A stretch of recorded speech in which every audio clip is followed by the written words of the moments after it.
오늘 설교는 조금 어려울 수 있습니다. 또 여러분들이 이런 제목을 가지고 설교를 온전히 듣기란 쉽지가 않습니다. 저 역시 준비하는데 많은 시간이 걸렸고 또 약간의 오류도 있을 수가 있습니다. 여러분들이 오늘 설교만큼은 좀 의미 있게 또 집중해서 들으시면 좋겠습니다. 오늘 우리가 주시는 말씀은 레위기 16장 8절, 10절, 21절 말씀입니다. 제목은 아사셀을 위하여. 이게 무슨 뜻인가 입니다. 레위기 16장은 속죄일에 관한 말씀이죠. 속죄일은 이스라엘 전 민족의 차원에서 근본적인 죄를 고백하고 속죄받는 날입니다. 이 날의 제사 방법 중에 조금 특이한 것은 아사셀의 염소입니다. 여러분은 아사셀의 염소에 대해서 어느 정도 알고 있습니까? 아사셀, 들어는 보았겠죠.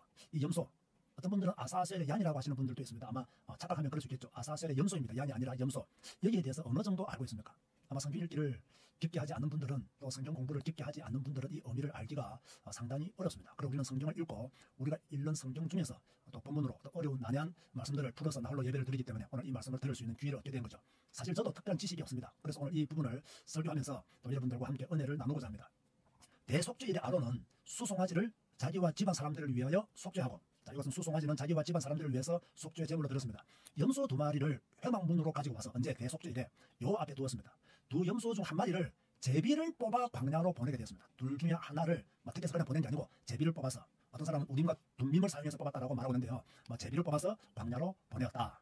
자, 오늘 8절 보세요. 본문 8절이죠. 개역 개정 성경입니다. 두 염소를 위하여 제비 뽑되 한 제비는 여호와를 위하여, 한 제비는 여호와를 위하여, 또 한 제비는 아사셀을 위하여 할지며, 그렇게 기록했죠. 이 8절의 쉬운 성경 번역은 이렇게 해두었더라고요. 그는 염소 2마리를 놓고 제비를 뽑아 한 마리는 여호와를 위한 제물로, 다른 한 마리는 아사셀을 위한 제물로 뽑아야 한다. 자, 여호와를 위한 제물 한 마리, 또 한 마리는 아사셀을 위한 제물이다. 그렇게 말했어요.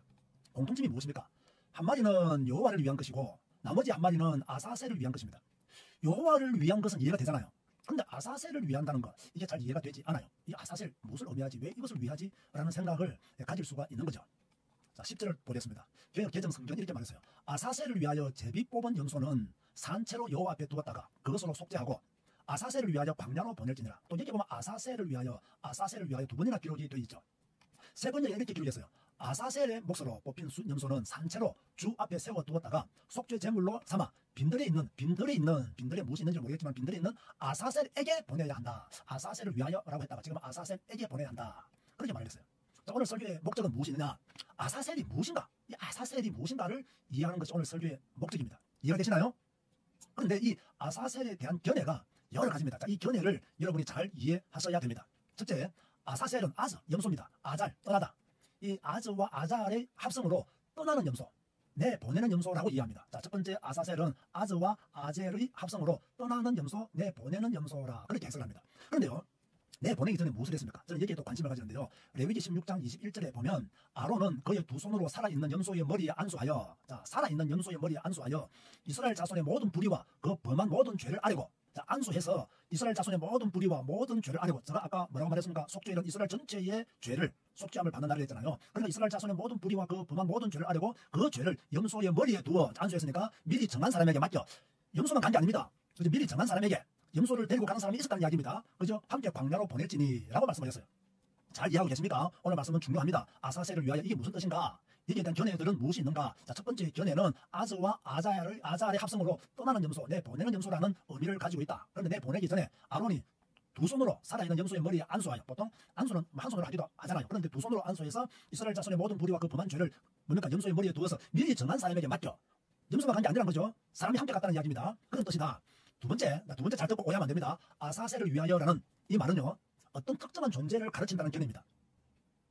어떤 특정한 존재를 가르친다는 견해이다. 그렇다면 이 존재가 누구인가? 자, 여기에 대해서, 자, 어떤 특별한 존재를 가르치는데, 여기에 대해서 유대 문학에서는 아사셀이 마귀의 이름으로 나오기 때문에, 유대 문학에서는 아사셀이 마귀의 이름으로 나오기 때문에 마귀라고 본다.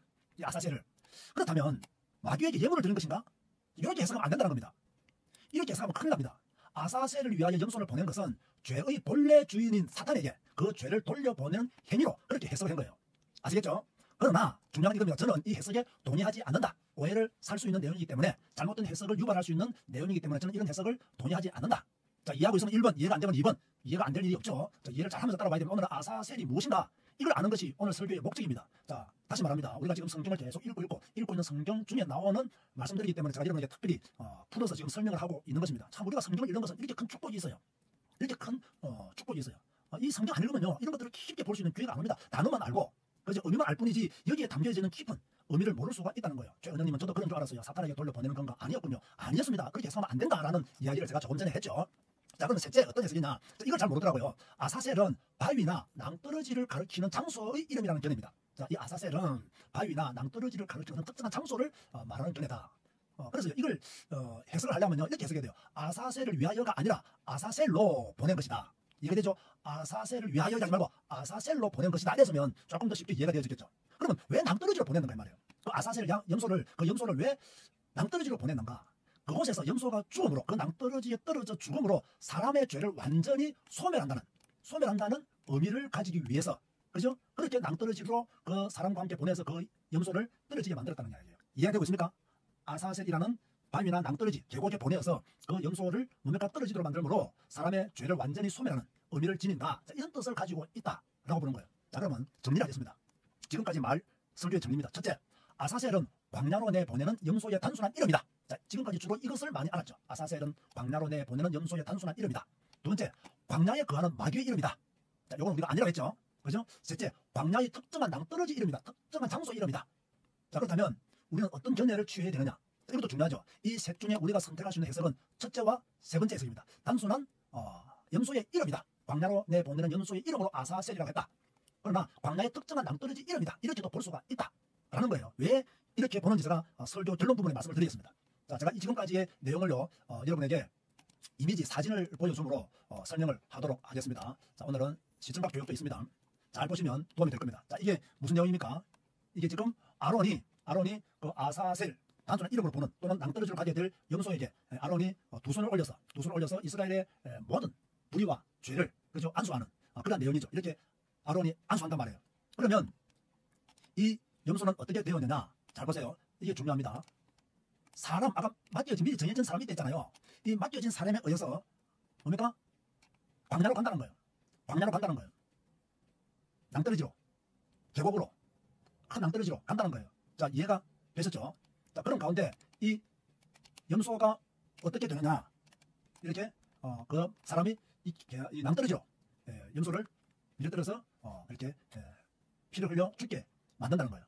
자, 이렇게 볼 때 우리가 취할 수 있는 또 저와 여러분들이 취할 수 있는 결론이 무엇이냐? 자, 오늘의 결론은 굉장히 중요한 의미를 가지고 있습니다. 여러분들이 이 결론을 잘 이해하면 좋겠습니다. 자, 이 부분은 이 결론의 해석은요 틀릴 수도 있습니다. 저의 해석이기 때문에 제가 이 부분을 생각하면서 내린 결론이기 때문에 여러분이 참고만 하시길 바라고요. 또 뭐 큰 문제가 없다면 저는 이 해석이 맞다고 생각합니다. 자, 레위기 16장 21절 다시 보겠습니다. 왜 제가 이런 생각하는지요. 아론은 그의 두 손으로 살아있는 염소의 머리에 안수하여 이스라엘 자손의 모든 불의와 그 범한 모든 죄를 아뢰고 그 죄를 염소의 머리에 두어 미리 정한 사람에게 맡겨 광야로 보낼지니. 자, 이 염소는 일단 이스라엘 백성들의 모든 불의와 범한 죄를 짊어지고 간 거예요. 자, 우리의 모든 불의와 우리의 모든 죄를 짊어지신 분이 누구십니까? 예수 그리스도잖아요. 그래서 우리의 모든 죄를 담당하신 분은 예수 그리스도잖아요. 예수님이잖아요. 저는 그렇게 보는 거예요. 자, 이 염소가 낭떠러지에 떨어 죽었다. 이 낭떠러지 장소 이름이다. 예수님이 우리의 모든 죄를 지고 골고다에서 죽으셨다는 거예요. 골고다에서 죽으셨다. 고로 아사셀의 염소는 예수님을 대표한다. 라고 저는 그렇게 보는 거예요.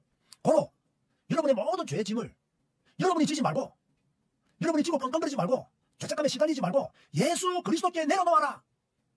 그분께는 죄송하지만 우리에게는 다른 방법이 없다. 무슨 말입니까? 주님께 내려놓음으로 참 자유를 얻으라는 거예요. 이게 하나님의 대속 방법이에요. 따라서 하세요. 하나님은 하나님의 방법 안으로 우리가 들어오기를 바라신다.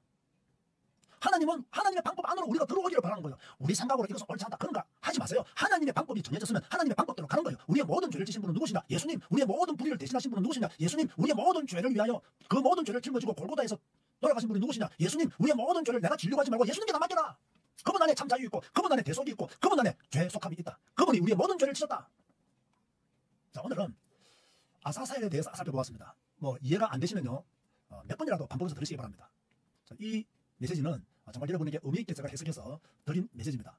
여러분들이 귀하게 받았으면 좋겠고요. 또 아사셀이 무슨 뜻인지를 정확하게 서론, 본론, 결론, 첫째, 둘째, 셋째, 우리가 취하는 것은 첫째와 셋째의 이론을 견해를 취한다. 그러나 우리의 결론은 그죠?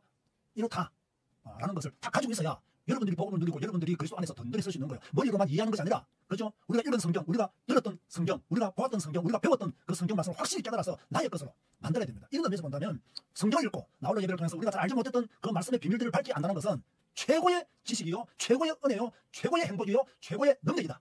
그렇게 보시면 뵙겠습니다. 오늘 설교를 마음 깊게 새기시면 감사하겠습니다.